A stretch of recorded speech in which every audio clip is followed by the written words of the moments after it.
All right, seventh grade. Well, this is going to be our final video for chapter 3. And we have two sets of directions we're going to look at today.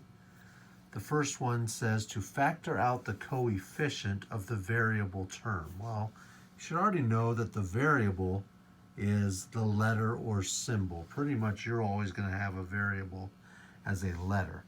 The coefficient is the number that is connected with the variable. So, 1/2 n minus 1/2, the coefficient is 1/2. And it says factor out the coefficient of the variable term. So the coefficient is 1/2. So 1/2 is what we're factoring out.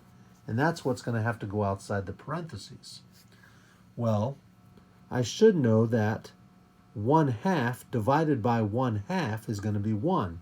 Anytime I take a number and divide it by itself, it equals 1, just like 10 divided by 10 is 1, or 22 divided by 22 is 1. Same thing happens with 1/2 being divided by 1/2, it equals 1. But as I know, I'm not going to put 1n here. I don't put a 1 in front of a variable, so I'm just going to use n. Now, I have a negative 1/2 being divided by positive 1/2. A negative divided by a positive is going to be a negative. And then once again, 1/2 divided by 1/2 is 1.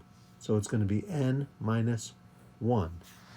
Because anytime I take a number and divide it by itself, it equals 1. So let's look at this next one, 3/4 p minus 3 over 2. Well, the coefficient is 3/4. That's the number that's connected with the variable p. And, well, sure enough, once again, 3/4 divided by 3/4, that's just 1. I take a number, divide it by itself, it doesn't matter. Whole numbers, decimals, fractions. I take a number and I divide it by that same number or divide it by itself, it's going to be 1. But I'm not going to put 1p. I'm just going to put p. I don't put a 1 in front of a variable.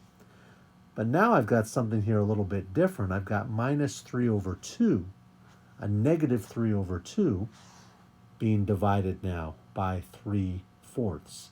It's a negative divided by a positive, so I know that's going to be a negative. So now it's just 3 over 2 being divided by 3/4. That's when we're factoring it by. It means we're going to divide it to figure out what goes in here.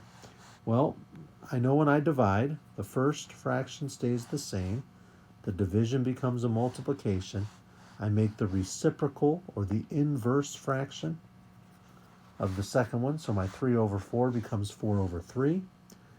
I can cross-check my 3's by dividing them by 3. So they're both going to become a 1 because 3 divided by 3 is 1. I can cross-check a 2 and a 4 by dividing by 2.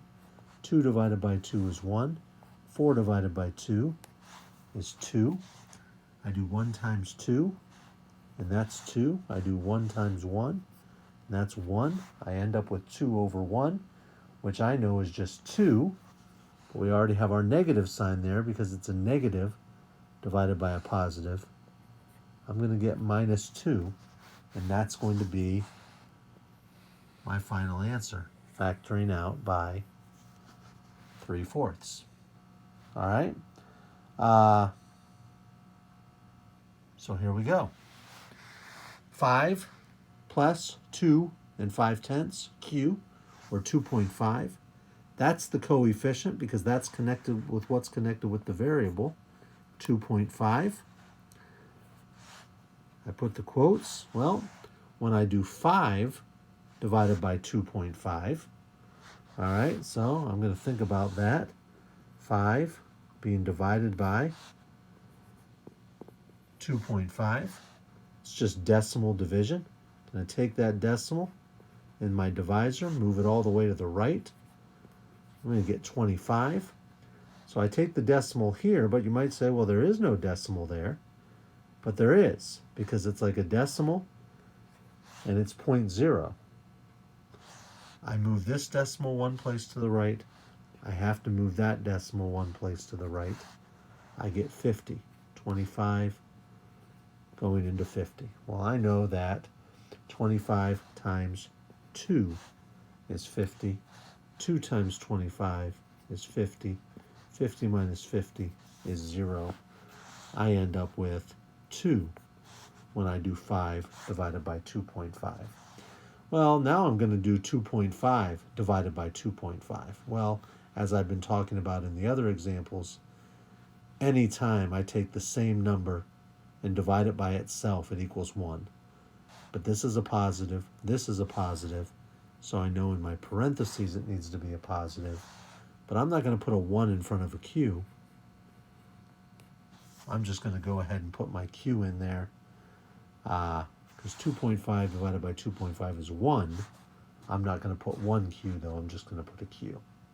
All right, let's talk about our second set of directions.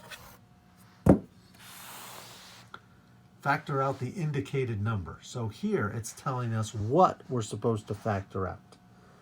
We're supposed to factor out negative 5 out of negative 5d plus 30. Well, I know that outside the parentheses needs to be a negative 5 because it tells me I'm factoring negative 5.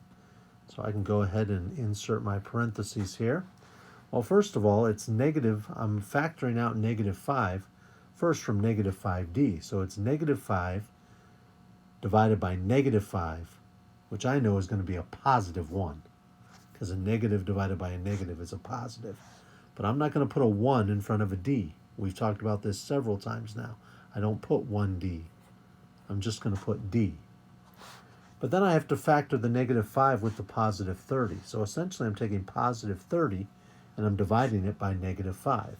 Well, a positive divided by a negative is a negative, and 30 divided by 5 is 6. So I just get d minus 6. That is factoring out negative 5 out of negative 5d plus 30. I'm going to do the same thing. I'm going to factor negative 4 out of negative 8k minus 12. I know that negative 4 is what's going to go outside my parentheses. Well, I'm factoring the negative 4 out, first of all, with negative 8k. So it's negative 8 divided by negative 4. A negative 8 divided by a negative 4 is going to be a positive 2.